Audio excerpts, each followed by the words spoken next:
Welcome back, everybody. It's Mark.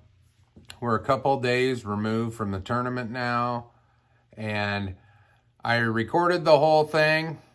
I'm going to show you from blast off to weigh in and taking the boat out of the water. It was an experience of a lifetime. I hope that they continue to do this event. This was the inaugural event for ultimately the biggest purse in bass fishing history. I'll make it brief, and I'll talk along the way during the fish catches, but essentially we were boat number 180. We went out at 7:30 in the morning, and we were due back at 3:30 p.m.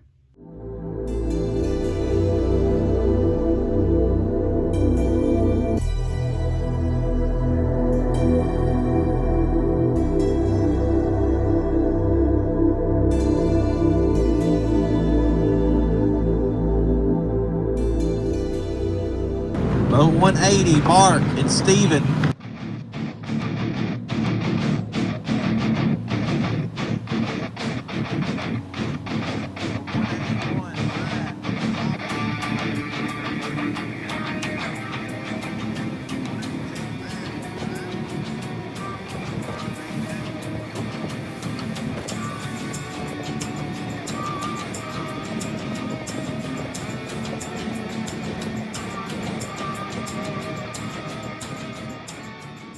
We fished out of the Lead Hill public use area. That's where the tournament was. We had some solid practice, and, we made a plan, and we stuck to it. We started out the morning at a spot that we finished up on Tuesday at 3 o'clock. We basically went to a spot near the ramp at the end of our day as a point to start, depending on how crazy the launch situation was, because there's been horror stories, but ultimately the launch went smooth. But we went to this area right away because of what happened on Tuesday, and here that is.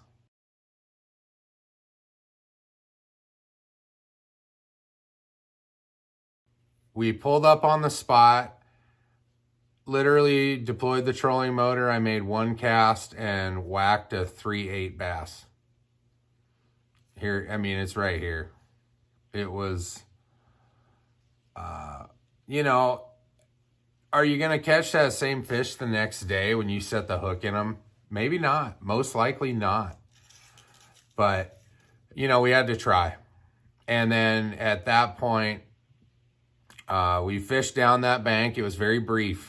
Maybe 20 minutes we fished that area, and then we hightailed it about 50 minutes to some familiar water. And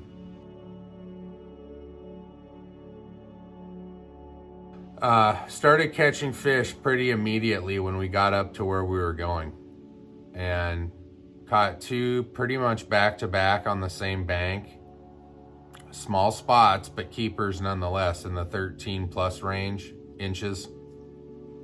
And it got the monkey off of our back, and we proceeded to go to one of the other locations in the same area and caught 3 in a row going down that bank. We had our 5 fish limit at before 11 a.m. I'd say before right around 10:30, and we continued to fish a little bit in that area. We continued down the bank.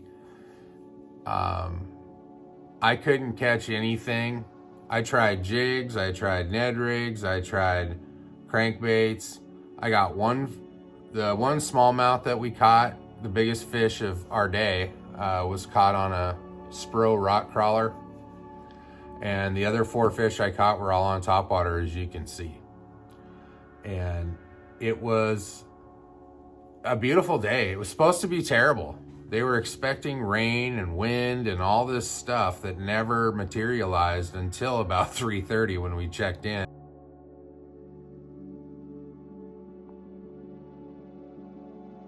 Up 180, the north wind is here.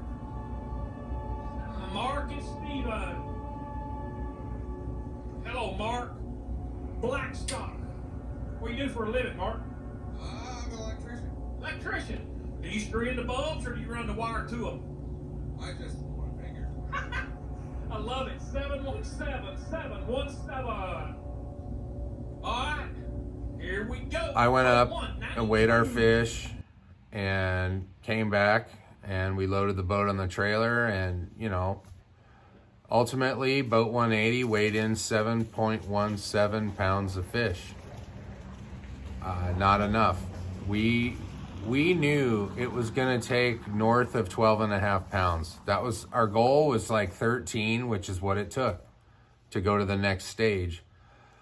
250 boat event, 40 boats got to move on to Table Rock.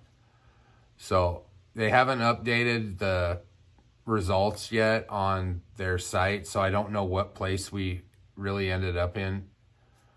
But, we're down there somewhere. But we did better than a lot of people. I talked to quite a few people that didn't catch anything. I talked to some people that caught one fish.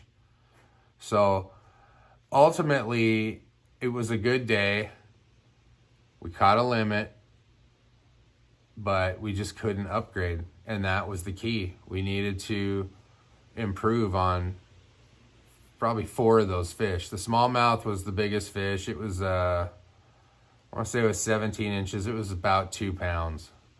But we needed 4 3-pounders to go with that. And we just couldn't find them. But like I said, it was a very good experience. I'm glad Steven came out there with me. It was something that I would do again. And I saw several small boats out there. There were 2 Bass Tracker Classic XLs in red. I met a couple, husband and wife from New Hampshire, that came down to try and qualify. I didn't meet the other people. I just saw their boat. There was an older Bass Tracker TX17 that was, damn. I don't know how they did.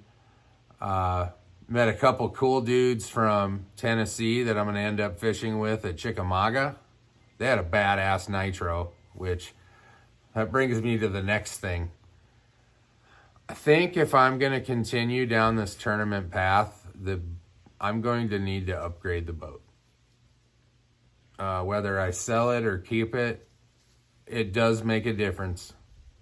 Catching fish in this boat, no problem. You guys have seen it. I do it all day long. But at the end of the day, in a big tournament, you need to have horsepower. We spent probably a grand total of 2.5+ hours on the motor.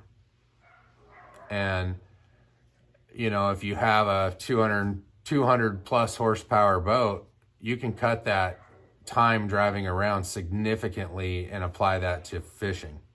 So this is something that I want to do.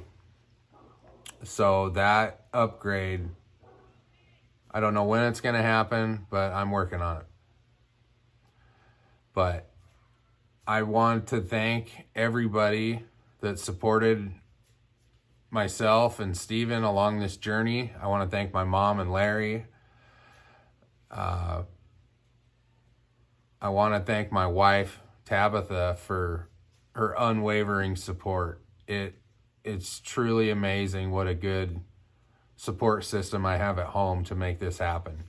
And of course, all my friends that just constantly encourage me that, hey, you did what you could do, and, you can't get them every time, but there's always the next time. And I appreciate every one of you guys.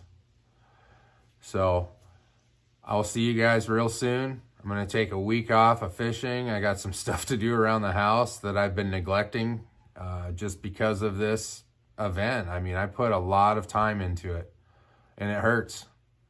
It really stings to not be at Table Rock, especially seeing the weigh-in today and the weights that got people to the next event. And I'll see you guys real soon. Thank you very much for watching. I hope you have a great weekend. Take it easy.